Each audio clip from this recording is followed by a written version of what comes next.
The first time I saw them roll into Tucker's Roadhouse on the outskirts of Elkins, I knew these weren't your average leather-clad road warriors. 5 of them, all riding identical matte black Harley Softails with no insignias, no club patches, nothing. Just sleek machines that barely made a sound when they pulled up. It was my 3rd night behind the bar. I'd only moved to Randolph County 3 weeks earlier, running from a life that had collapsed around me in Pittsburgh. Gambling debts, an ex-wife who'd emptied our joint accounts, and a drinking problem that had cost me my job at an accounting firm.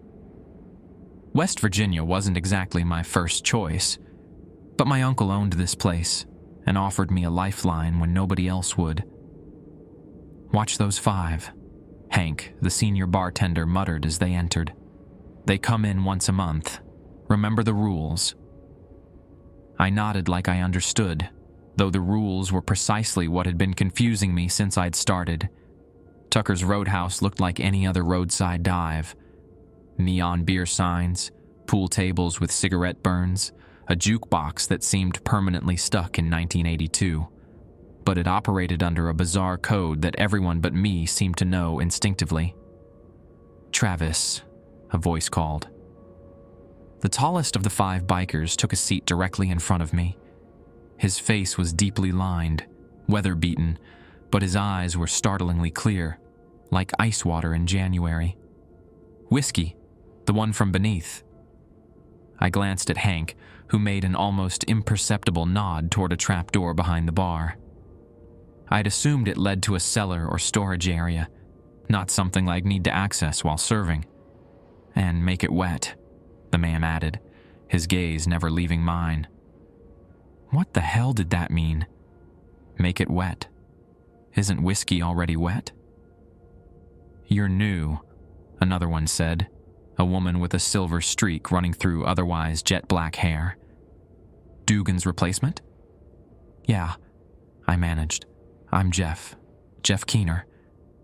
She studied me for a moment, then turned to the others. "He doesn't know." "Then he learns tonight," said the first man, something like amusement flickering across his face. "Or he doesn't last the week." Hank slid a key across to me, old brass, heavy in my palm. "Under the floorboards," he whispered. "The bottle with the black wax seal. Don't touch it with your bare hands. Pour 4 fingers each, and remember Rule 3, never look them in the eye while they drink." I wanted to ask which rules were 1 and 2, but the expectant silence of the 5 strangers made it clear questions weren't welcome. As I bent down to unlock the trap door, I caught a glimpse of something etched into the wood beneath the bar. A list, worn from years of anxious fingers tracing its warnings.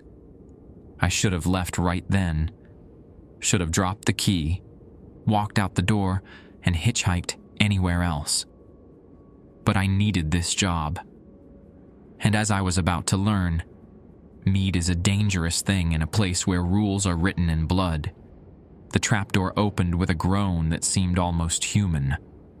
Stale air wafted up, carrying the scent of damp earth and something sharper, metallic, like old pennies. I hesitated before descending the narrow wooden steps, my phone's flashlight illuminating a small cellar lined with wine racks, beer kegs, and a single shelf bolted to the far wall. On it sat 7 bottles, each sealed with different colored wax. The black-sealed one stood apart, its glass so dark it seemed to swallow light. Following Hank's instructions, I pulled a bar rag from my pocket, wrapped it around the bottle, and lifted it carefully. Back upstairs, the 5 bikers waited in perfect stillness. The woman with the silver streak watched me with something like amusement. The tall one, Travis, had removed his gloves, revealing hands covered in intricate tattoos that seemed to shift when I wasn't looking directly at them. 4 fingers each, Hank reminded me quietly, while polishing a glass at the other end of the bar. I set out 5 shot glasses, keeping the bottle wrapped in the cloth. The liquid inside moved strangely, more viscous than regular whiskey, with an oily sheen that caught the dim bar lights. As I poured the first glass, I swore I felt the bottle pulse in my hand. "Remember Rule 3, Hank called out, his voice tense. "Right. Don't look them in the eye while they drink." I focused on the glasses as I poured each measure. The whiskey didn't flow like normal liquor.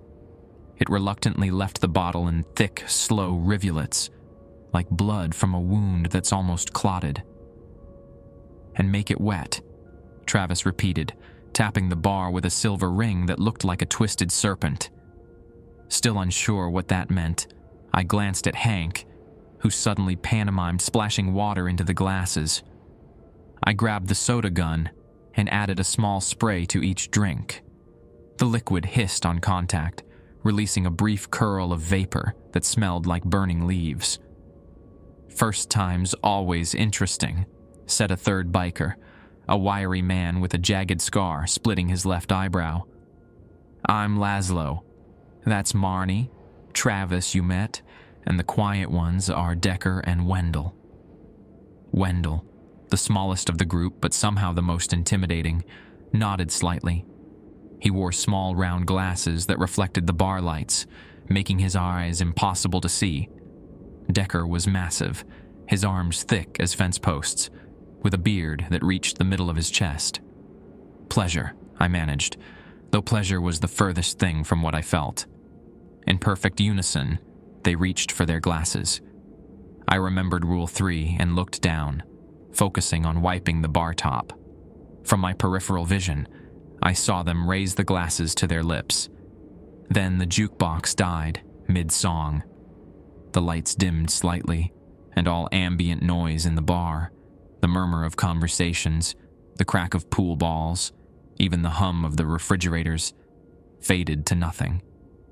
I risked a glance up, careful to avoid their eyes.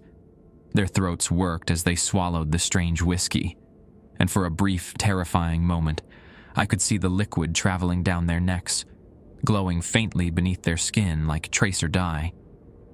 The moment passed. They set down their empty glasses in sequence: Marnie, Travis, Laszlo, Decker, and finally Wendell. The jukebox kicked back on, the lights brightened, and the bar's background noise rushed back like a wave. "Good," Travis said, his voice somehow deeper than before. "He follows instructions." "Partial credit," Marnie corrected. "He still doesn't know the rules." "He will." Wendell spoke for the first time, his voice surprisingly gentle. "Tucker's always chooses well." I wanted to point out that my uncle had chosen me, not some mystical bar entity. But something told me to keep quiet. Laszlo slid a folded paper across the bar. "When you're ready, not before." I took it, feeling the thick parchment between my fingers. It was sealed with a drop of the same black wax as the bottle. "First, we drink. Then we conduct business," Travis announced, louder now. "Jeff Keener, we require normal service now. Beer, food, whatever these good people want." He gestured around to the other patrons, who I suddenly realized had been watching the whole exchange with a mixture of fear and fascination. As I moved to serve the other customers, Hank pulled me aside. "You did good," he whispered. "Better than Dugan, his first time." "What happened to Dugan?" I asked. Hank's face tightened. "Broke Rule 5. Don't ask about him again." I spent the next hour serving the usual suspects: no workers, long-haul truckers, locals who'd been coming to Tucker's for decades. All the while, the 5 bikers sat in silence, occasionally sipping beers I brought them, but mostly just watching. The folded paper burned in my pocket like a hot coal. When they finally stood to leave, Travis laid a $100 bill on the bar. "For your education," he said. "Read it tonight. Memorize it. Burn it before dawn."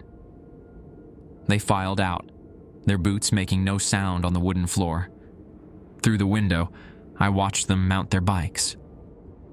No headlights came on as they pulled away, 5 dark shapes dissolving into the night, like smoke. "Now," Hank said, coming to stand beside me, "you really start learning the job." The rest of the shift crawled by, every minute stretched by the weight of the folded paper in my pocket. Customers came and went. I poured drinks, wiped spills, broke up one minor shoving match by the pool tables. Normal bar stuff, but nothing felt normal anymore. "You did good tonight," Uncle Tucker told me as we closed up around 2 a.m. He rarely made appearances at the bar these days, spending most of his time in a small apartment upstairs, but he'd come down after the bikers left. "Those folks, they're important to the business." "Who are they?" I asked, sweeping broken peanut shells into a dustpan. Tucker exchanged glances with Hank. "Just some regulars. Been coming here since before I bought the place in '97. The math didn't add up.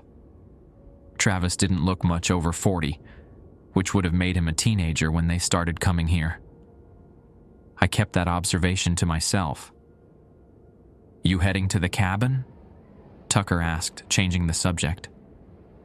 I nodded. Rather than paying me a full salary, Tucker was letting me stay in his hunting cabin about 2 miles up Bear Run Road. It was rustic, no internet, spotty cell service, and a temperamental generator, but it was private and rent-free. "Be careful driving back. Storms coming in from the mountains," he said, glancing toward the window where lightning occasionally illuminated the distant ridgeline of the Alleghenies. I left around 2:30, my ancient Toyota pickup groaning up the winding forest road. The first fat raindrops hit my windshield as I pulled up to the cabin. By the time I unlocked the door, the skies had opened up completely, rain hammering the metal roof like thousands of impatient fingers. Inside, I lit the kerosene lamp on the kitchen table and finally pulled out the folded paper. The black wax seal seemed to absorb the lamplight. I broke it open, my hands trembling slightly. Inside was a list written in careful, flowing script. Rules for the service of the wayward. 1. Never add water to their drinks unless requested to make it wet. 2. Never serve them from a bottle touched by sunlight. 3. Never look them in the eye while they consume what you serve them. 4. Never accept any gift from them except money, and never in any denomination other than American dollars. 5. If they ask about previous servers, say only, "They moved on to better opportunities." 6. If they arrive during the full moon, lock the cellar door and tell them inventory is low. 7. If blood is spilled in their presence, even a single drop, close the bar immediately and burn sage at all entrances. 8. If one arrives alone, do not serve them. Call Tucker immediately, regardless of the hour. 9. The bottle with the red wax seal is only to be opened if one of them is injured. Pour it over the wound, not into a glass. 10. Never invite them to return. They will come when they come. 11. If they leave anything behind, do not touch it with bare hands. Use the iron tongs behind the register to place it in the wooden box beneath the stairs. 12. Should they ever mention the crossing, direct them to the trail behind the dumpsters, and then take the rest of the night off. Go home, lock your doors, and tell no one what you heard. At the bottom, in different handwriting, my uncle's, I realized, was a final note. They are not our enemies, but neither are they our friends. They are travelers, and we are merely a way station. Remember this. I read the list 3 times, trying to make sense of it. Was this some elaborate hazing ritual? A joke at the new guy's expense? But I couldn't shake the memory of that strange whiskey moving underneath their skin, the way the sound had disappeared from the bar while they drank.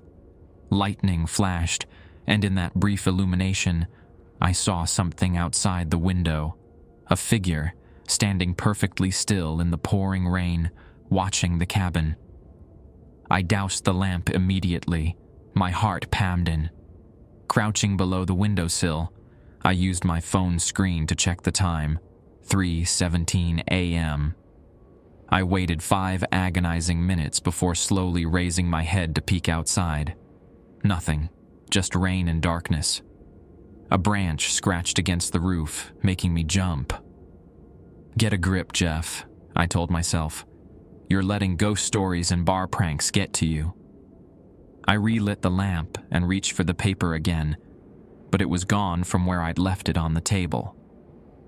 My eyes darted around the small cabin until I spotted it on the floor near the wood stove, as if blown by a draft. As I bent to pick it up, I noticed something strange. Drops of black liquid seeping through the paper, though I'd spilled nothing on it. The drops grew, spreading like ink blooms, until they began forming words on the cabin's rough wooden floor. "We know you read it." The liquid continued to move, the message disappearing as new words formed. "Burn it now." A thunderclap shook the cabin, and I scrambled backward, dropping the paper. This wasn't a prank. This was something else entirely. I grabbed the box of matches by the wood stove, struck one with shaking hands, and touched it to the corner of the parchment. The paper didn't just burn, it screamed, a high, thin sound like tearing metal that set my teeth on edge and sent ice through my veins. The flame was unnaturally bright, tinged with blue and green. In seconds, the entire list was consumed, leaving nothing but a small pile of ash on the floor. The cabin went silent again, save for the drumming rain. I stared at the ash, afraid to touch it, afraid to move at all. My phone buzzed with a text message, making me nearly jump out of my skin. It was from an unknown number. "Well done. Rest now. More to learn tomorrow." I backed away until I hit the bed, unwilling to take my eyes off the pile of ash. Eventually, exhaustion overcame fear, and I fell into a restless sleep, still fully clothed, the taste of copper in my mouth and the smell of something burning in my nostrils. I dreamed of motorcycles racing through forests, their riders' faces constantly shifting between human and something else, something with too many angles and depths where features should be flat. I dreamed of a road that went on forever, stretching into darkness, with Tucker's Roadhouse the only light for 1,000 miles in any direction. Morning came with watery sunlight filtering through the pine trees outside. The storm had passed. On the floor, no trace remained of the ash or the black liquid words. I might have convinced myself I'd imagined the whole thing, if not for the text message still on my phone. I showered in the cabin's tiny bathroom, the water running rust-colored for the first minute before clearing. As I dressed, I noticed something on my wrist that hadn't been there the night before. A small mark, like a burn or brand, in the shape of what might have been a stylized key, or perhaps a road forking in 2 directions. My shift didn't start until 4 that afternoon. I had hours to convince myself to get in my truck and drive as far from Elkins as a tank of gas would take me. Instead, I found myself walking the property, following a narrow trail behind the cabin that I hadn't noticed before. It led to a small clearing where someone had arranged 7 stones in a circle. In the center was a motorcycle part, an old carburetor from a vintage Harley from the look of it, partially buried as if it had been there for decades. The name Tucker was scratched into its tarnished brass surface, but it wasn't my uncle's handwriting. It was the same flowing script as the rules. I drove into town before my shift, desperate for normalcy and human contact that didn't involve cryptic rules or supernatural motorcyclists. Elkins was a small city of about 7,000 people nestled in the Tigard Valley, a place where logging trucks rumbled through downtown, and everyone seemed to know everyone else's business. I parked near the Randolph County Courthouse, a stately stone building from 1894 that dominated the town square. The custard stand across the street offered some comfort food, a chili dog and chocolate shake that I ate while sitting on a bench, watching normal people live normal lives. "You're Tucker's nephew, right?" A woman's voice startled me out of my thoughts. She was maybe mid-30s, with curly auburn hair and a Tigard Valley Public Library staff shirt. "Jeff?" I confirmed, wiping chili from my mouth with a napkin. "Sorry, have we met?" "Diane Corley. I've been to the bar a few times." She sat down uninvited, keeping a careful distance. "You seem a little lost. Just new in town." "No." Her eyes narrowed slightly. "You've got the look. You've seen them, haven't you? The wayward." I nearly choked on my milkshake. "I don't know what you're talking about." "Sure you do." She glanced around, lowering her voice. "They came to the bar last night. They always arrive after a new bartender starts, testing the waters." "Are you a regular at Tucker's?" I asked, trying to place her face. "Not anymore. I stay away when I can. But this town..." She gestured vaguely at the mountains surrounding us. "It's like a bowl. Things come in, but they don't always leave. Look, I appreciate the cryptic welcome wagon, but my brother worked at Tucker's. Before Dugan. Before two others whose names I never learned." Her voice hardened. "Tucker never talks about them, does he?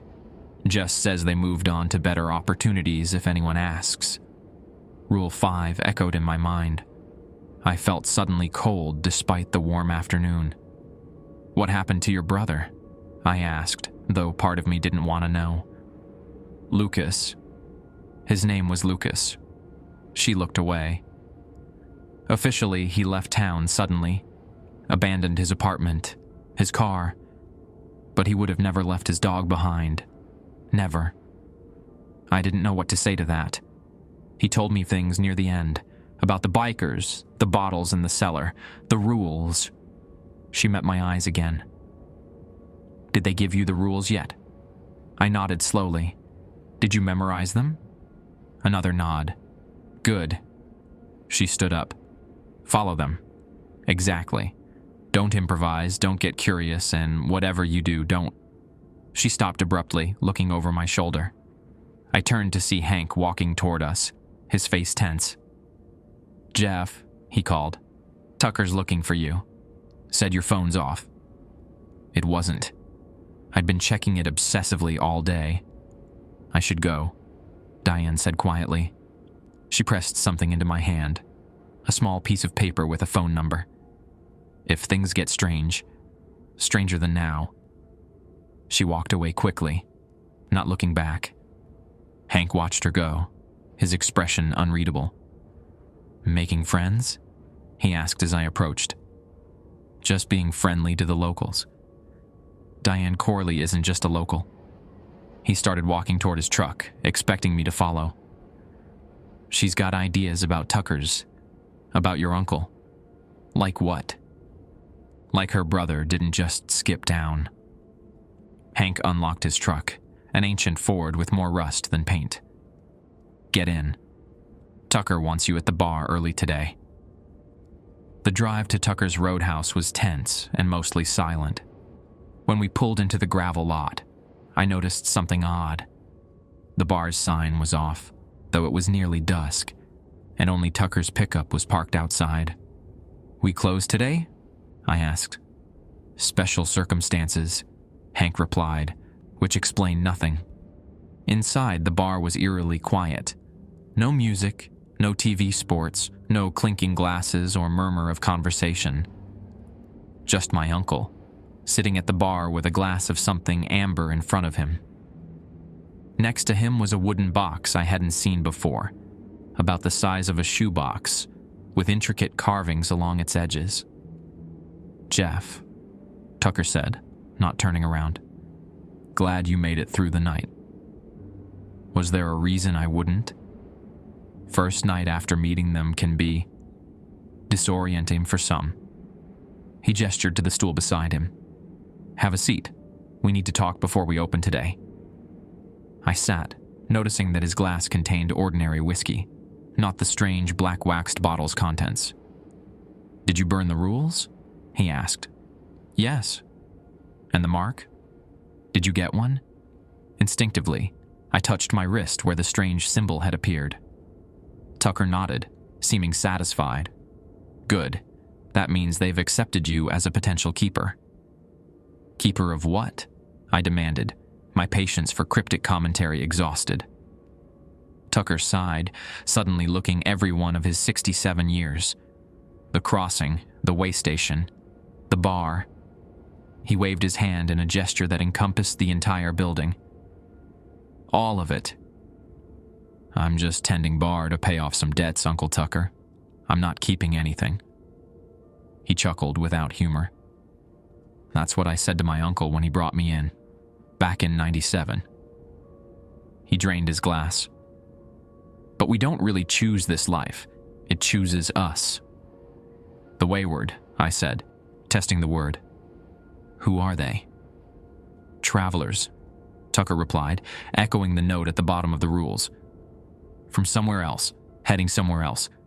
Tucker's is just a rest stop on their journey." "A journey where? They look like ordinary bikers." "Look harder next time," Hank interjected from behind the bar, where he was meticulously polishing glasses. "When they drink. When they think no one's watching." Tucker placed his hand on the wooden box. "This came for you this morning. One of them left it at the back door." My skin prickled. Rule 11. If they leave anything behind, do not touch it with bare hands. Use the iron tongs behind the register to place it in the wooden box beneath the stairs. "What's in it?" I asked. "Don't know. It's sealed with your name." Tucker slid the box toward me. "But before you open it, you need to understand something. Those rules aren't suggestions. They're survival tactics." Diane Corley mentioned her brother. Tucker's expression darkened. "Lucas broke Rule 12, followed them to the crossing when he shouldn't have. What happened after that?" He shook his head. "It wasn't their fault. They warned him." "So he's dead?" "No," Tucker said softly. "That would have been kinder." A cold weight settled in my stomach. "And Dugan? The bartender before me?" "Rule 7, Hank said. "Customer cut himself on broken glass during their visit. Dugan didn't close the bar, didn't burn the sage. Said it was just superstition." His hands paused in their methodical polishing. 3 days later, we found his truck at Bickle Knob Lookout. Driver's door open, keys in the ignition, his wallet on the seat. No blood, no signs of struggle. Just gone. The implications hit me like a physical blow. These weren't campfire stories or small-town superstitions. People had vanished, or worse, because of these so-called wayward. "Why tell me all this now?" I asked. "Why not warn me before they showed up?" "Would you have believed us?" Tucker countered. "Or would you have thought your alcoholic uncle and his bartender were pulling your leg?" He had a point.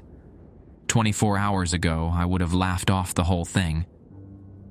"Besides," Tucker continued, "they needed to see you first, approve you in their way." He nodded toward the box, and now they have. With considerable apprehension, I examined the wooden box. My name was burned into the lid in that same flowing script from the rules. The carvings around the edges weren't just decorative, I realized, but symbols similar to the mark on my wrist. "Use these," Hank said, placing a pair of thick leather gloves beside me. "Just in case." I pulled them on and carefully lifted the lid. Inside, nestled on a bed of what looked like dried herbs, was an old key made of dark metal. Iron, maybe, or something older. It was surprisingly heavy when I picked it up, its teeth forming an unusual pattern I'd never seen on a modern key. "What does it open?" I asked. "Not what. Tucker corrected. Where? It's a crossing key. He looked grim. They've never given one to a bartender before, not even me. Not in all these years. What does that mean? It means, Hank said quietly, they've got plans for you, kid. We open in an hour, Tucker said, abruptly changing the subject. Full moon tonight. Rule 6 flashed in my mind. If they arrive during a full moon, lock the cellar door and tell them inventory is low. Will they come? I asked. They might. They don't follow human calendars or patterns, but if they do. Tucker's eyes met mine. Remember Rule 6. No matter how much they insist, no matter what they offer, don't open that cellar. Why? What happens during a full moon? Tucker looked away. The veil gets thin. What's in those bottles gets stronger, and the wayward get hungry. A heavy silence fell over the bar, broken only by the distant rumble of thunder coming over the mountains again. There's still time for you to leave, Tucker said finally. Pack up, drive out of the county, probably even the state to be safe. I wouldn't blame you. The rational part of my brain screamed at me to take his offer.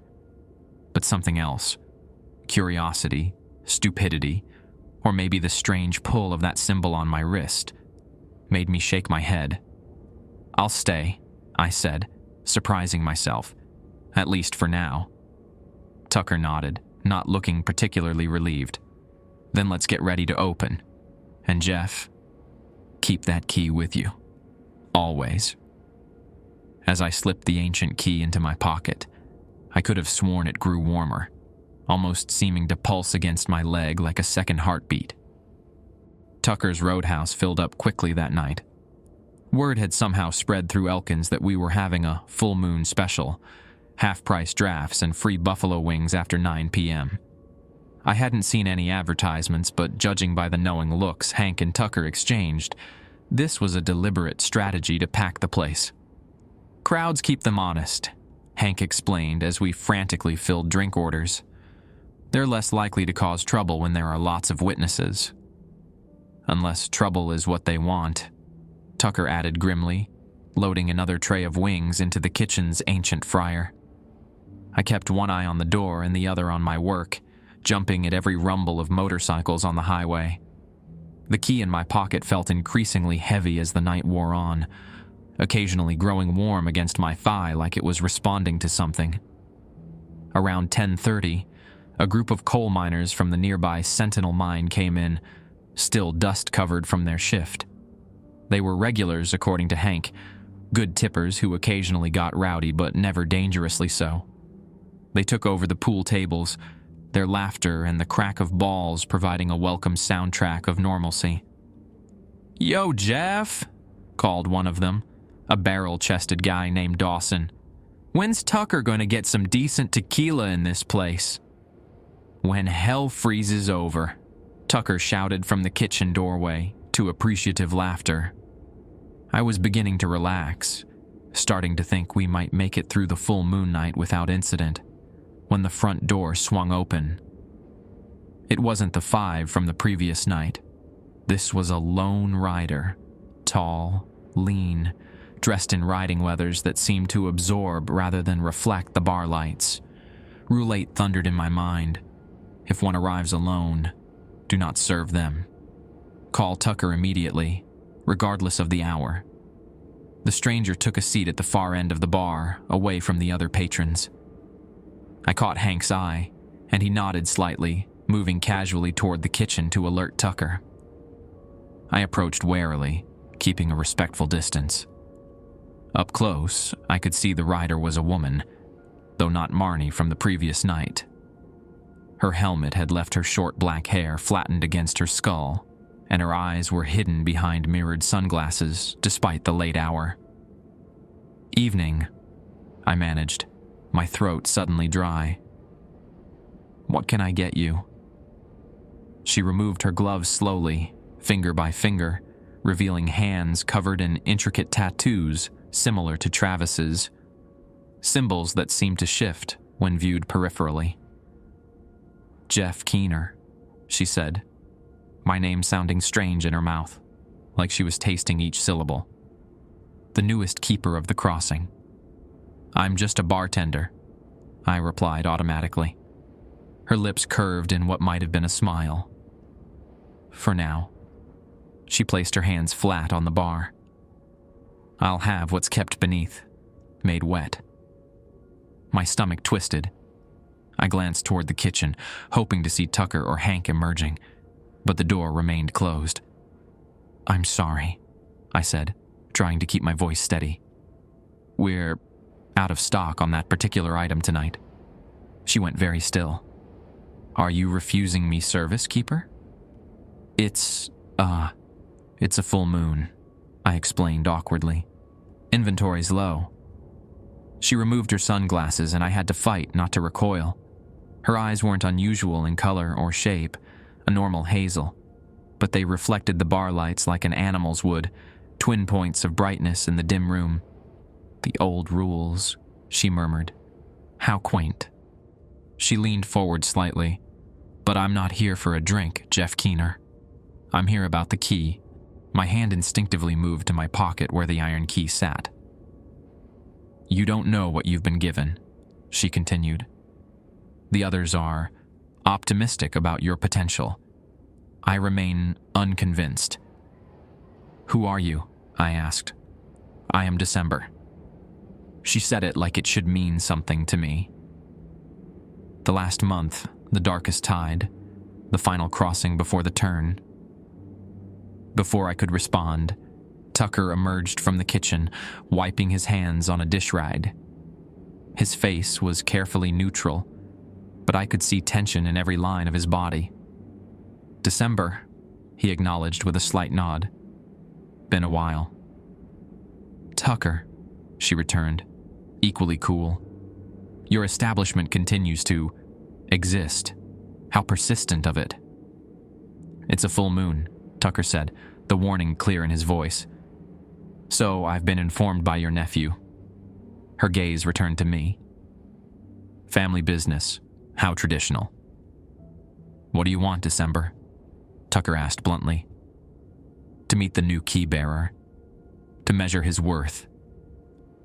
She reached into her jacket and pulled out what looked like an old brass compass.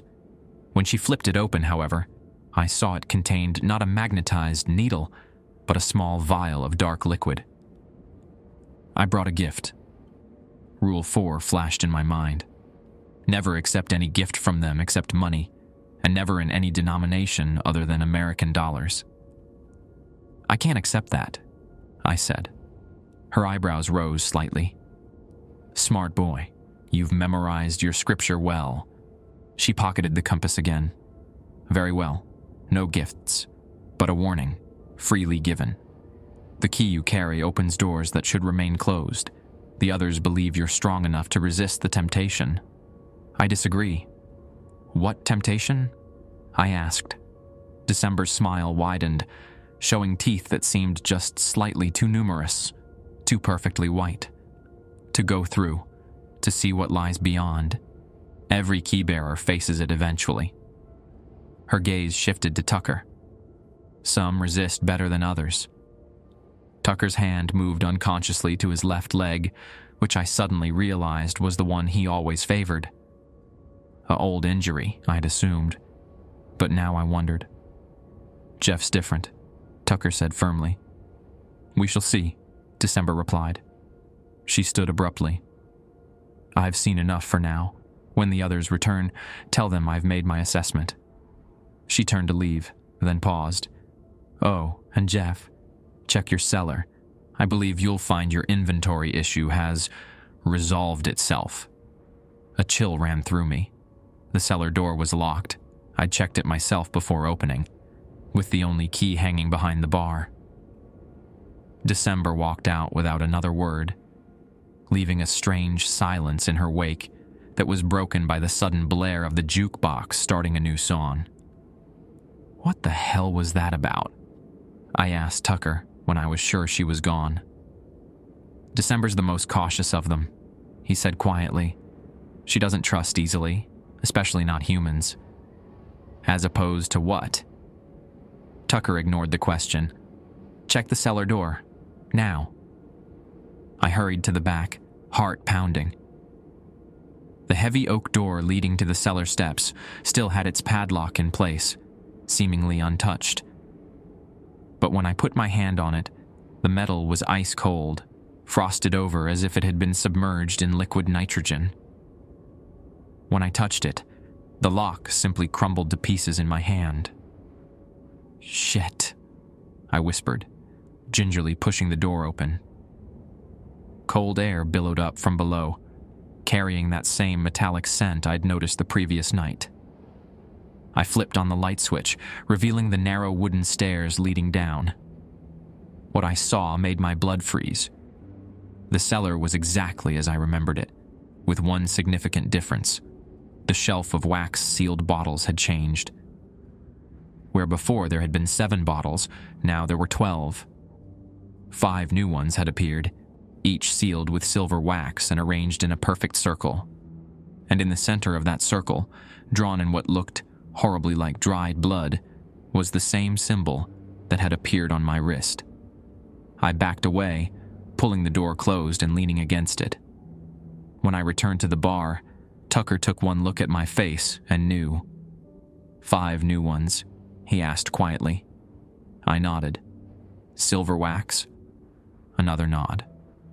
Tucker closed his eyes briefly. It's starting, men. Sooner than I'd hoped. What's starting? I demanded, keeping my voice low so the customers wouldn't hear. The crossing. Tucker's eyes were tired, resigned. They're preparing for something big, Jeff. And for whatever reason, they've decided you're going to be part of it. The key in my pocket pulsed with warmth, almost like it was responding to Tucker's words. Or perhaps more disturbingly, like it was pleased. We closed early that night, Tucker's decision. He claimed a gas leak in the kitchen, apologized profusely, and offered free drinks the following evening to compensate. The customers grumbled, but left without much protest, except for Dawson and his mining buddies, who lingered at the pool tables. Gas leak, my ass, Dawson said as he chalked his cue. This about that weird chick on the bike? Tucker's expression tightened. You boys need to head home now. Saw her talking to the new guy, Dawson continued, ignoring the warning in Tucker's voice. Same crew as those freaks who come in once a month? The ones nobody talks about? Hank moved to stand beside Tucker, arms crossed. Dawson, don't make this a thing. Not tonight. Something in Hank's tone finally registered. Dawson sighed, racked his cue, and signaled to his friends. Fine, fine. Just curious is all. As he passed me on his way out, he leaned in close. Watch yourself, city boy. People who get mixed up with those riders tend to disappear.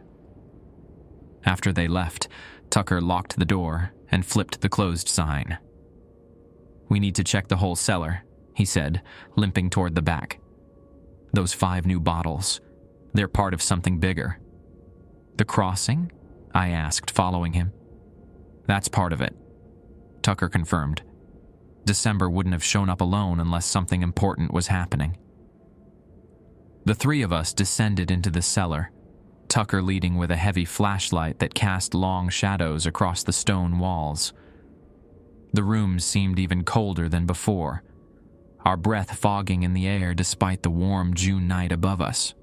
Tucker approached the shelf with the bottles cautiously, examining the new arrivals without touching them.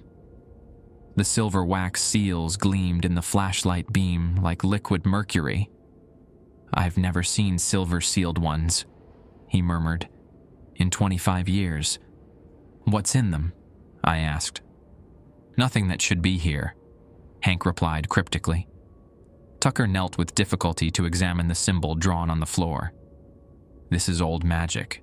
Older than the bar, older than this town. I touched the mark on my wrist unconsciously. It matches what they've put on me. The wayward sign. Tucker nodded. A crossroads between worlds. You keep talking about crossings and crossroads, I said, frustration mounting. What exactly are these people? Where are they crossing to or from? Tucker and Hank exchanged glances, engaging in some silent debate, before Tucker finally sighed. They're not people, Jeff. Not exactly. He stood, wincing as his bad leg protested. They were once, but they made deals at crossroads long ago, and now they travel between worlds, collecting others who've made similar bargains. What kind of deals?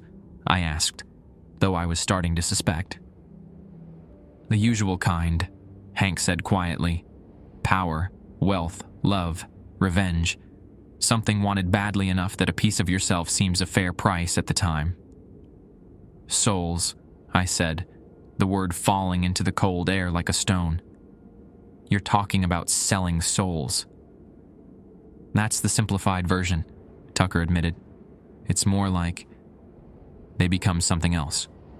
Part of the wayward, travelers on the roads between worlds, and certain places like Tucker's, sit at weak points between those worlds. Why here? I asked. Why this bar in the middle of nowhere? This land has always been a crossing point, Tucker explained. Long before the bar, before the town, even before white settlers. The Mingo tribes avoided this area, called it the Thin Place in their language. When my great-grandfather built the original trading post here in 1897, he had no idea. But he learned. He limped over to a section of wall that looked slightly different from the rest. Newer stonework. The original cellar was much larger, he continued. Extended under what's now the parking lot. We sealed off most of it in the 70s, after what happened to my father. What happened to him? I asked. He tried to destroy the crossing, Hank answered when Tucker remained silent. Thought he could fill it in, brick it up. They didn't take kindly to that. And your leg? I asked Tucker. Does that have something to do with them too? Tucker's face darkened. I was young, stupid, curious about where they went when they left here. One night I followed them to the crossing point behind the bar. Rule 12, I remembered. Should they ever mention the crossing, direct them to the trail behind the dumpsters, and then take the rest of the night off. Go home, lock your doors, and tell no one what you heard. I got farther than I should have, Tucker continued. Saw things no human was meant to see. Made it back, but he patted his leg. Left a piece of myself behind. Been in pain ever since. And Lucas Corley? I asked. Diane's brother? Same mistake. Followed them to the crossing. But he didn't make it back at all. Tucker's expression was grim.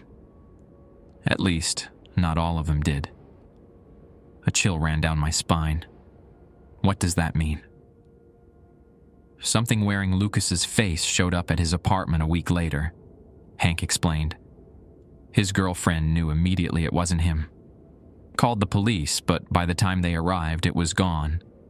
Left a mess behind, though. Black liquid everywhere. Like oil, but not. I thought of the strange liquid that had seeped through the rules paper, forming words on my cabin floor. And the key? I asked, pulling it from my pocket. What does it open? Tucker's face paled in the harsh flashlight beam. Put that away. Not down here. Not with these. He gestured to the silver-sealed bottles.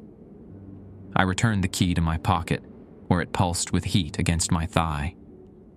The key is for emergencies only, Tucker said firmly. It opens a way out or a way in, depending on how it's used. The wayward have never given one to a bartender before. Never. So why me? That's what worries me, Tucker admitted. They must have some purpose for you, something they haven't revealed yet. Our conversation was interrupted by a sound from above. Something heavy dragging across the bar floor. We froze, listening. The bar was locked, secured. No one should have been up there.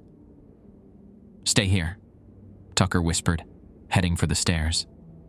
Like hell, I replied, following close behind with Hank on my heels. We emerged from the cellar to find the bar in darkness. The lights we'd left on were now off, the only illumination coming from the neon beer signs in the windows. Their colored glow cast the room in surreal hues of blue and red. In that strange light, a figure stood by the jukebox, its back to us. Too tall to be human, with limbs that seemed too long for its torso, it moved with a jerky, unnatural rhythm as it flipped through the jukebox selections.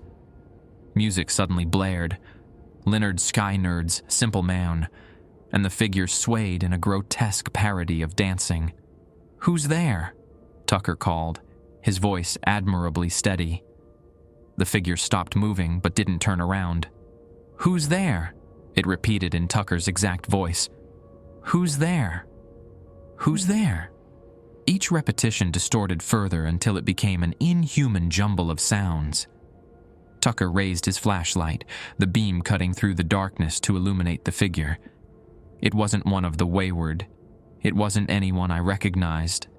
Its body seemed constructed of black liquid, the same substance that had seeped through the rules paper, flowing and shifting constantly like animated oil, roughly held in human form. When it finally turned, where a face should have been was only a smooth, reflective surface like black glass. But as we watched in horror, the surface rippled and features began to form. My features mimicking my expression of shock. "Jeff Keener," it said in my voice, perfect, down to the nervous tremor. "Keeper of the key, opener of ways." The key in my pocket became painfully hot. I yanked it out, nearly dropping it as it glowed with a dull red light. The creature's attention fixed on the key. Its not quite my face melted away, reforming into something more alien. A swirling vortex of darkness with pinpricks of light like distant stars. "The door wants opening," it said, its voice now a chorus of whispers. "The wayfarers grow restless. The bottles fill. The crossing widens." "What the hell is that thing?" I hissed to Tucker. "A messenger," he replied grimly. "They send them ahead sometimes. Never inside the bar before, though. That's new." The creature extended an arm that stretched impossibly across the room, reaching for the key. I stumbled backward, nearly falling. "Not yours to take," Tucker snapped, stepping between us. The creature's head tilted at an impossible angle. "The bones remember you, Tucker. The crossing remembers what it took from you." Its liquid body rippled, and suddenly Tucker cried out, clutching his bad leg as it buckled beneath him. "Stop!" I shouted, anger overriding fear. "Leave him alone!" The key in my hand pulsed in time with my racing heart. Acting on instinct, I held it up like a weapon. The effect was immediate and startling. The creature recoiled, its form losing cohesion, black liquid splashing onto the floor. "The key bearer commands," it hissed, voice distorting. "We obey. For now." With a sound like water circling a drain, it collapsed into a puddle of darkness that slithered across the floor with purpose, disappearing beneath the front door. Tucker sat heavily on the nearest bar stool, still gripping his leg. "That was too close," he gasped. "How did it get in?" "The bar is protected." "The new bottles," Hank suggested, helping Tucker to his feet. "Silver seals. Maybe they changed the rules. Or maybe having the key here does." Tucker looked at me with new concern. "You need to be careful with that thing, Jeff. More careful than I realized." The key had stopped glowing but remained uncomfortably warm in my palm. I tucked it away again, increasingly aware of its weight, its presence, its power. "We need to call them," Tucker decided. "All of this, the bottles, December showing up alone. That messenger, something's happening, and we need answers." "Call who?" I asked. "The wayward? How do you even do that?" Tucker limped behind the bar and pulled out an ancient rotary phone I hadn't noticed before. "We don't call them. We call the others like us." "Others? You think Tucker's is the only way station?" Hank asked with a humorless laugh. "There are crossings all over. and there are keepers at each one. Keepers, I repeated, the title December had used for me. So there's like a network of supernatural bartenders? Not just bartenders, Tucker said as he dialed a number from memory. Hotel managers, gas station attendants, lighthouse keepers, anyone who maintains a place where the veil between worlds is thin. As he spoke into the phone, using terms and phrases I didn't understand, I walked to the window, peering out into the darkness. The parking lot was empty except for our vehicles, but something moved at the edge of the forest that crowded close to the building, shapes that might have been deer or men on all fours, their eyes reflecting the neon lights like December's had. The key throbbed in my pocket like a second heartbeat, and the mark on my wrist began to itch and burn. Whatever role the Wayward had planned for me, it was beginning to feel less like chance and more like fate, or something darker. Outside, a motorcycle engine started up, though I could see no bike. The sound circled the building once, twice, 3 times, before fading into the distance. I had the terrible feeling it would be back soon. Dawn broke over the mountains as we finished securing the bar. Tucker had made several calls, speaking in that same cryptic terminology with people identified only by location. Charleston, Blue Ridge, Shenandoah. From his side of the conversations, I gathered that similar disturbances were happening at other crossings throughout Appalachia. "They're coming," Tucker announced, hanging up the phone after his final call. "Representatives from 3 other stations. They'll be here by nightfall." "Is that good or bad?" I asked, exhaustion making it difficult to process anything more. "Necessary," Tucker replied. "What's happening here isn't normal, even by our standards. The silver bottles, the messenger inside the bar, December's appearance, and most of all, that key." He pointed to my pocket. "We need help figuring out what it all means." Hank had been mopping up the black residue left by the messenger, wearing thick rubber gloves and using bleach. "Should be safe to leave now," he announced. "Though I wouldn't come back alone if I were you, Jeff." "I'll drive you to the cabin," Tucker offered. "Pack whatever you need. You're staying in the apartment upstairs until we sort this out." Too tired to argue, I nodded. The drive up Bear Run Road was silent, tension humming between us. When we reached the cabin, Tucker waited in the truck, engine running, while I gathered my meager possessions. I was stuffing clothes into my duffel bag when I noticed it. A folded piece of paper on my pillow that hadn't been there before. The same heavy parchment as the rules list, but unmarked by any wax seal. With trembling fingers, I unfolded it. In flowing script, it read, "The key fits doors both ways. When you decide to use it at the hollow tree where the old carburetor rests. Midnight is best. Come alone or not at all." It was signed simply, T. Travis, I assumed. I stuffed the note into my pocket alongside the key, which pulsed once as if in recognition. Back at Tucker's Roadhouse, I settled into the small apartment above the bar, essentially one room with a kitchenette, bathroom, and a bed that had seen better days. Tucker rarely used it anymore, preferring his actual house a few miles away, but kept it for nights when weather or exhaustion made driving dangerous. "Try to get some sleep," he suggested. "Tonight's going to be complicated." Sleep came surprisingly easily, though my dreams were troubled. Highways that stretched into impossible distances. Motorcycles whose riders shifted between human and something else with every blink. And always that key, growing larger until it was a doorway I both feared and longed to step through.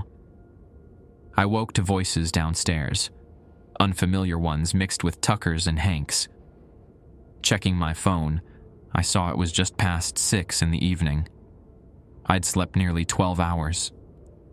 After splashing water on my face and changing into fresh clothes, I headed downstairs.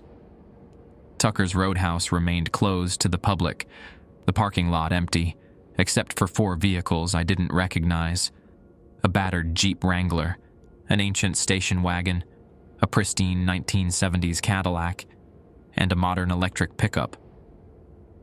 Inside, 4 strangers sat with Tucker and Hank around a table in the center of the room. They fell silent as I entered, all eyes turning to me. "Here he is," Tucker said, gesturing for me to join them. "Jeff, meet the other keepers." They introduced themselves one by one, each more unusual than the last. Grace Chen, a small, elderly woman with silver hair and sharp eyes, ran a gas station and diner at Hawk's Nest, near the New River Gorge. "Oldest crossing in West Virginia," she said matter-of-factly. "Native tribes used it for vision quests before Europeans ever set foot here." Malcolm Webb, a black man in his 50s with a professor's bearing, managed a small roadside museum off the Blue Ridge Parkway in Virginia. "We catalog artifacts that come through from the other side," he explained. "Items the wayward leave behind, intentionally or not." Sarah Kelly, younger than the others, maybe 30, with a sleeve of tattoos and a perpetual squint. She maintained a fire tower lookout in the Monongahela National Forest. "Highest crossing point east of the Mississippi," she said. "They come through on full moons usually." And finally, Elias Dvorak, who looked like a Hollywood casting director's idea of a mountain man, burly, bearded, dressed in flannel despite the June heat. He ran a hunting lodge near Seneca Rocks. "Been in my family 5 generations," he rumbled, "longer than any other station." "Show them," Tucker instructed me, nodding toward my pocket. Reluctantly, I pulled out the key. The reaction was immediate. Sharp intakes of breath, widened eyes, and in Grace's case, a rapid string of what sounded like protective prayers in Chinese. "A crossing key," Malcolm whispered, leaning forward to examine it without touching. "I've only seen drawings in the old records." "Where did you get this?" Elias demanded. I explained about the wooden box left by the wayward, their apparent approval of me as a keeper, and the strange encounter with December. "And the mark?" Sarah asked. "Did you get one of those too?" I pushed up my sleeve to reveal the symbol on my wrist. Sarah immediately did the same, showing a similar but notably different mark on her forearm. "Each crossing has its own signature," she explained. "Mine looks like a tower. Yours is clearly a key." "The question," Grace interjected, "is why they've chosen you, a newcomer, for this particular honor. These keys aren't given lightly. The last recorded keybearer was in 1943, and that ended." She trailed off, exchanging glances with the others. "Ended how?" I prompted. "Badly," Malcolm supplied. "The keeper used it incorrectly. Opened a door that should have remained closed." "What happened to him?" "Parts of him were found in 3 different states," Elias said bluntly. "Not all at once, either. Pieces kept showing up for years." A cold knot formed in my stomach. I thought of the note hidden in my pocket. The key fits doors both ways. When you decide to use it at the hollow tree where the old carburetor rests. Midnight is best. Come alone or not at all. The silver-sealed bottles are the immediate concern. Tucker redirected the conversation. "None of us have seen them before." "Not true," Grace corrected. "My grandfather wrote about them in his journals. Silver seals appear only before a major crossing event." "What kind of event?" Hank asked. "A mass migration," Grace said gravely. "The wayward bringing others through, those who've made bargains but haven't yet been collected." "How many are we talking about?" I asked. "Dozens," Grace replied. "Maybe hundreds." "And that's bad because," I pressed. "Because each crossing weakens the barriers between worlds," Malcolm explained. "Small crossings, 1 or 2 travelers, barely leave a mark. But many at once. It creates instability. Things can slip through that aren't supposed to, like that messenger you encountered. And if the barriers weaken enough, Sarah added, they might not recover. The crossings could become permanent tears, which would be very bad for those of us who enjoy reality as it currently exists, Elias concluded dryly. Tucker leaned forward, hands clasped on the table. So what do we do? The keepers exchanged glances, some silent communication passing between them before Malcolm spoke. Traditionally, only two options exist when a crossing becomes unstable, he said carefully. Reinforcement or closure. Reinforcement requires artifacts from both sides, Grace elaborated. Difficult to obtain, complex to implement, but less dangerous. And closure? I asked. Permanent, Elias said flatly. The crossing is sealed, becoming inactive, but it requires significant sacrifice. What kind of sacrifice? I asked, though I suspected I already knew. A key bearer, Sarah said quietly. The key and its holder become the lock and seal. All eyes turned to me again, and the weight of what they were implying settled in my chest like a stone. That's not happening, Tucker said firmly. We're not sacrificing my nephew to close a crossing that's existed safely for centuries. No one's talking about sacrificing anyone, Malcolm assured him, but we need to understand why the Wayward gave Jeff the key now, just as they're preparing for a mass crossing. It can't be coincidence. I thought again of the note in my pocket. Should I tell them? Something held me back. Perhaps the key itself, which seemed to grow warmer whenever the discussion turned toward using it. Has anyone actually asked the Wayward what they're planning? I suggested. Directly, I mean. The keepers stared at me like I'd proposed setting the bar on fire. We don't ask them anything, Elias said. We maintain the stations, follow the rules, and stay out of their business. That's worked so far, I countered. But things are changing, right? Maybe the old approaches won't cut it anymore. A thoughtful silence fell over the group. He has a point, Sarah finally said. They chose him for a reason. Gave him the key for a reason. Maybe it's time for a more direct approach. It's dangerous, Grace warned. The Wayward don't think like humans anymore. Their motivations, their understanding of consequences, it's alien to us now. More dangerous than doing nothing while they plan something that could tear reality apart, I challenged. The conversation might have continued, but it was interrupted by the unmistakable sound of motorcycles approaching. Not one or two, but many, their engines creating a thunder that vibrated through the floorboards. Tucker moved to the window, pushing aside the blinds to peer out. His face paled. They're here, he said. All of them. We joined him at the window. In the dying light of sunset, a procession of black motorcycles filled the highway leading to Tucker's roadhouse. Dozens of them, their riders indistinguishable from one another in the gloom. I count 37, Malcolm said quietly. More than I've ever seen in one place. Jeff. Tucker turned to me, his expression grave. Whatever's happening, you're at the center of it now. That key isn't just a key, it's a decision. And I think you're about to be asked to make it. The key burned in my pocket like a coal, and the mark on my wrist throbbed in time with the approaching engines. Whatever door this key was meant to open or close, the time for choosing was rapidly approaching. The motorcycles circled Tucker's roadhouse 3 times before stopping, forming a perfect ring around the building. Their headlights remained off, yet each bike gleamed in the twilight as if illuminated from within. They're not entering, Hank observed. That's new. They're waiting, Grace said. For him. She nodded toward me. As if confirming her words, the riders dismounted in perfect unison, but remained beside their bikes. In the center of the parking lot, a space had been left empty, forming what looked disconcertingly like a stage or arena. "What do they want?" I asked, my mouth dry.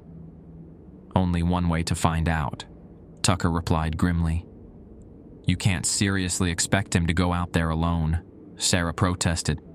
"He won't be alone," Tucker said, limping toward the gun rack behind the bar.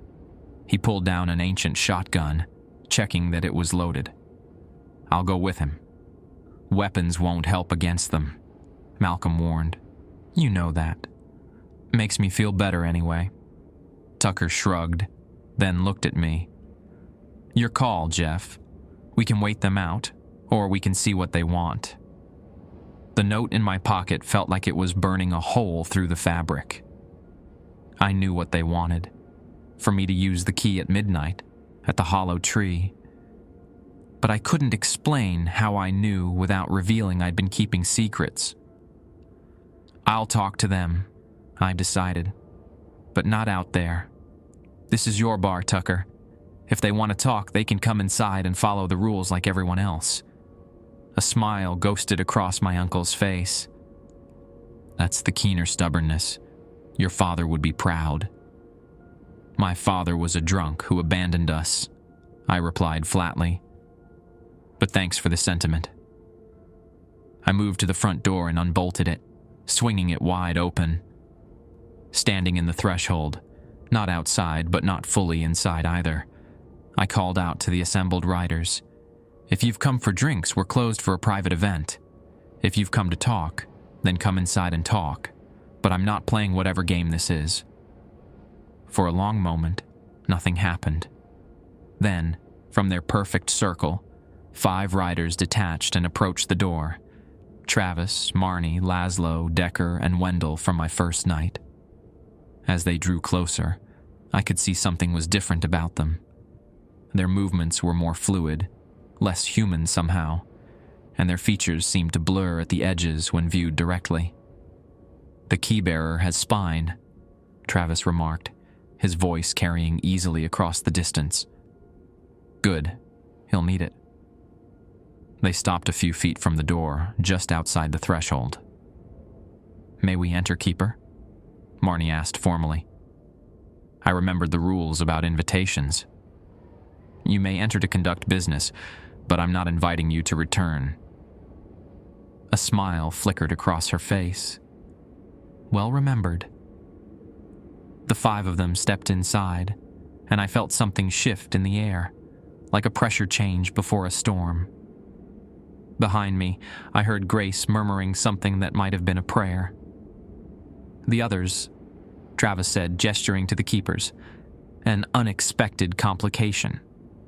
"Friends of the family," Tucker replied, the shotgun resting casually in his arms. "What do you want with my nephew?" "The question is backward," Wendell said, his small round glasses reflecting the bar lights. "It's what your nephew wants with us." "I don't want anything with you," I said. "You're the ones who gave me this key. You're the ones planning whatever this is." I gestured toward the window and the motorcycles beyond. "The key was always yours," Laszlo said. "We merely returned it to you." "That's not possible," I countered. I'd never seen it before in my life. "Not in this life," Decker rumbled, speaking for the first tone since they'd entered. His voice was like stones grinding together.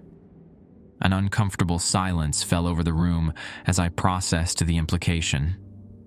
"Jeff," Malcolm said carefully from behind me, "the wayward exist outside normal time. They experience it differently than we do." "The crossing grows thin," Travis continued, ignoring the interruption. "Those who made bargains must be collected. The accounts must be settled." "And what does that have to do with me?" I demanded. The 5 exchanged glances before Marnie spoke. "The door needs a keeper who can open and close it at will. For centuries, the passage has been unregulated, unstable. Dangerous," added Wendell. "For everyone," Travis emphasized. Your world and others. So you want me to what exactly? Be some kind of supernatural doorman? The absurdity of it almost made me laugh despite the tension. You would control the flow, Marnie explained. Decide who passes and when. No more random crossings, no more weakening of the veil. And why would I agree to that? Because the alternative is worse, Travis said simply. The barriers thin, the crossings multiply. What you call reality becomes permeable. And if that happens, Laszlo added, there are things far worse than us waiting to cross over. Grace stepped forward. The Wayward have never offered this kind of arrangement before. Why now? Why him? Because the key returned to this world, Decker said. It chosen. The key is an object, I protested. It doesn't choose anything. Travis smiled, showing teeth that seemed too numerous, too sharp. Does your heart choose to beat? Does your blood choose to flow? Some things have their own will, their own purpose.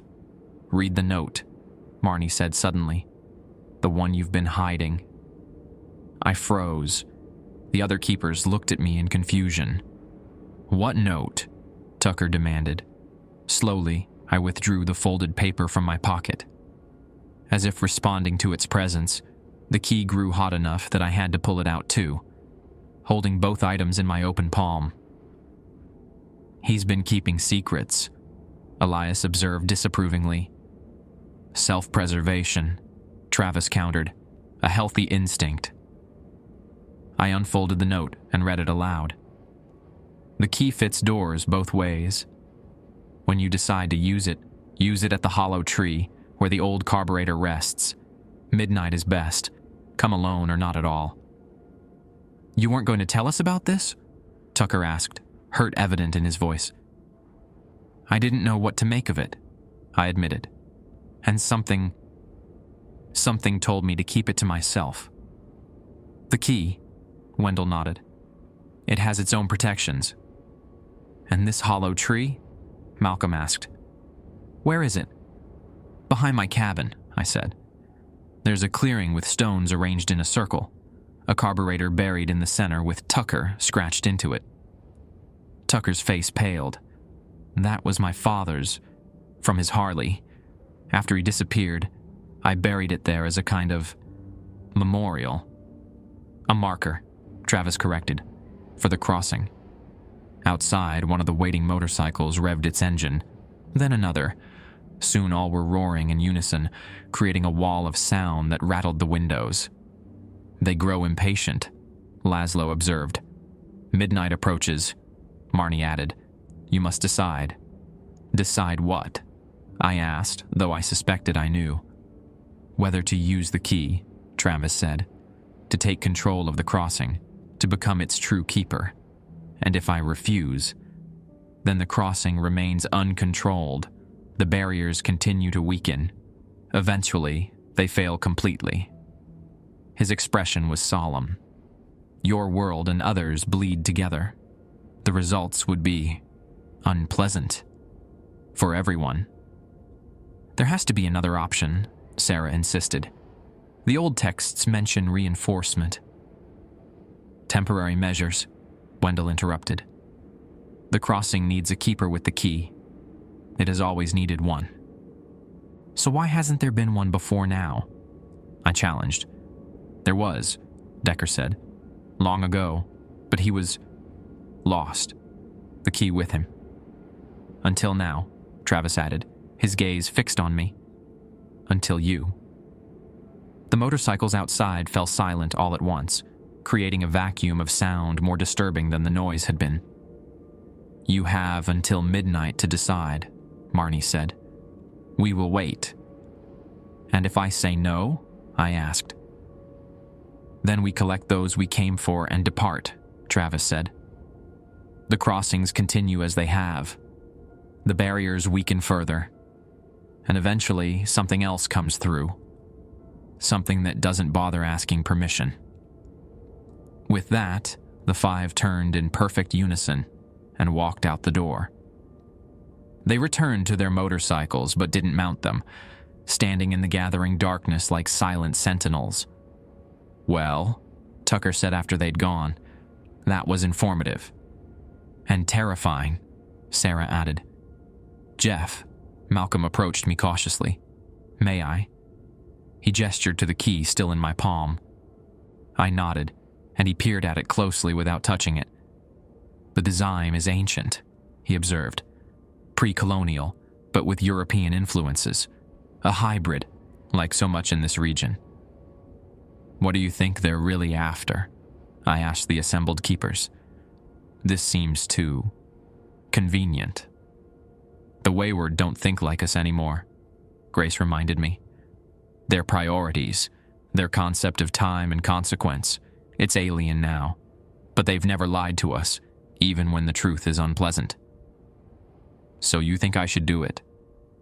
Use the key, become this crossing keeper?" "I think," Elias said carefully, "that refusing outright would be unwise. Whatever's happening, you're now central to it." I checked the time on my phone. 10:43 p.m., just over an hour to decide. "I need air," I announced, heading for the back door that led to a small porch behind the kitchen. To my surprise, only Tucker followed me out. The night air was cool and damp with the promise of rain. In the distance, heat lightning illuminated the ridgeline of the mountains. "I'm sorry," he said after a moment. "I never wanted you mixed up in all this. When I offered you the job, I thought they'd leave you alone." "Why did you offer me the job?" I asked suddenly. "We've barely spoken in years. Why reach out now?" Tucker sighed heavily. "Your father asked me to watch over you before he left. I failed at that for a long time. When I heard things had gone sideways for you in Pittsburgh, it seemed like a chance to make good on an old promise. You've been in contact with my father?" The revelation stung more than I expected. "No." Tucker shook his head. "Not since he left, but some promises stick with you." In the silence that followed, I felt the key pulse in my hand, like it was alive, eager. The mark on my wrist throbbed in rhythm with it. "Whatever you decide," Tucker said finally, "I've got your back. We all do." As if to underscore his words, thunder rolled across the valley, and the first heavy raindrops began to fall. Through the downpour, I could see the Wayward still standing by their motorcycles, utterly still, utterly patient, waiting for midnight, and my decision.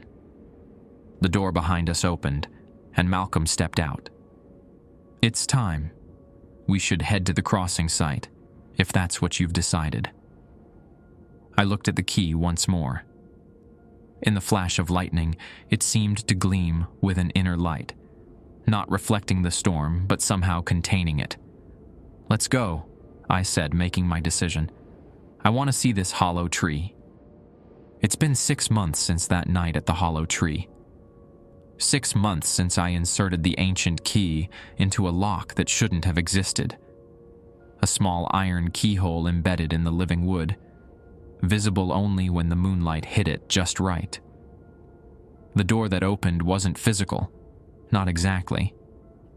It was more like reality itself folded back, revealing a road that stretched into impossible distances, bordered by landscapes that shifted between recognizable mountains and somewhere else. Somewhere with different stars, different physics, different rules. The Wayward rode through that opening, dozens of them, their motorcycles transforming as they crossed the threshold, becoming sleeker, darker, somehow more real than anything in our world. Behind them came others on foot, men and women with hollow eyes and relieved expressions, the ones who had made bargains long ago and were finally being collected. I stood at that threshold for what felt like hours, the key burning in my hand, watching as Travis directed the procession with the authority of a border guard. When the last traveler passed through, he approached me. "The door remains yours to open and close," he said. "We will return when it's time." "What if I don't want this responsibility?" I asked. "The key chose you," he replied simply. "Some burdens cannot be refused, only carried." With that cryptic statement, he rode through the doorway. I turned the key, and reality stitched itself back together, leaving only an ordinary hollow tree in a clearing of 7 stones. Life at Tucker's Roadhouse has settled into a new normal since then. I tend bar 6 nights a week. I serve beer to loggers and coal miners. I change kegs and wipe down tables and break up the occasional fight. Ordinary work. Except for the 12th night, when the moon is dark. On those nights, we close early. Tucker, Hank, and I sit at the bar with the bottle of black-waxed whiskey between us, waiting. They always arrive exactly at midnight. Travis, Marnie, Laszlo, Decker, and Wendell. Sometimes others, though never December again. They drink what I pour them, and I still remember to look away as they consume it. They never speak of the crossing or the key directly, but they leave notes for me, written in that same flowing script, detailing who might be coming through next time, which worlds need connection or separation. The other keepers call me sometimes, Grace, Malcolm, Sarah, and Elias. We compare notes, share information. They've become something like friends, bound by a secret, too strange to share with anyone else. Diane Corley still avoids the bar. I don't blame her, but I left a note for her at the library. Just 3 words. "He's at peace." I don't know if it's true, but I hope it gives her some closure. I saw Lucas, or what used to be Lucas, on the other side that night. He wasn't suffering, just different now. Changed in ways I still don't have words for. The mark on my wrist has spread, the symbol growing more intricate each time I use the key. Tucker says that's normal, that it's a record of my service as keeper. Sometimes it aches before storms, or when the veil between worlds grows thin. I still don't understand why the key chose me, what connection I have to this crossing that stretches back farther than I can comprehend. Maybe I'll learn in time. The wayward measure their existence in centuries, not years. I suspect I've only seen the beginning of whatever path I've started down. For now, I tend bar. I follow the rules. I keep the key close, hidden, but never forgotten. And on those special nights when the crossroads between worlds needs its keeper, I walk up the mountain to a hollow tree and open doors that most people will never know exist. My name is Jeff Keener. I'm a bartender at a biker bar in West Virginia. And sometimes I'm something else entirely.